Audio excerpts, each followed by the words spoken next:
23শে জানুয়ারি সকালবেলা রেডি হয়ে গেছিলাম স্কুলে যাওয়ার জন্য। আর বাইরে দেখছো কী পরিমাণে কুয়াশা। তো যাই হোক, স্কুলে গেলাম। স্কুলে যাওয়ার পরে প্রথমে প্যারেড এবং পতাকা উত্তোলন দিয়ে দিন শুরু হলো। আর দেখা হলো ছোট্ট নেতাজির সঙ্গে। আমিও চাই প্রত্যেক বাচ্চার মধ্যে এইভাবেই নেতাজি জাগ্রত থাকুক, তাহলেই দেশের উন্নতি সত্যিই সম্ভব। আর ওনার মতাদর্শে চলাটাই তো আসল।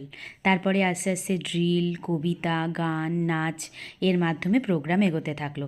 এই ছোটো ছোটো বাচ্চাগুলোকে দেখছো, এরা কালকেই নাচটা তুলেছে। একদিনের মধ্যে ওরা নাচ তুলে পারফর্ম করছে এতজন মিলে। সত্যিতে অনেক সময় হয়তো ট্রেন্ড ডান্সারদের থেকেও এটা এক্সপেক্ট করা যায় না, যেটা ওরা করেছে। ওরা অনেকে শেখে, অনেকে শেখে না।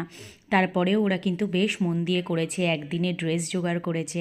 তারপর কিন্তু ওরা এসছে পারফর্ম করতে সকালবেলা এরকম সুন্দর সাজুগুজু করে। এই জন্য আমিও খুব খুশি হয়েছি যে ওরা আমার এই জায়গাটা রেখেছে, যে একদিনে করেও ভালো করে করা যায়। সত্যি বলতে দিনটা খুব সুন্দর কাটালাম বাচ্চাদের সাথে। সকাল সকাল স্কুল যেতে একটু কষ্ট হলেও এরকম একটা দিন কাটলে সব কষ্টই মেনে নেওয়া যায়। তোমরা তোমাদের 23শে জানুয়ারি কেমন কাটালে অবশ্যই জানিও কিন্তু একবার।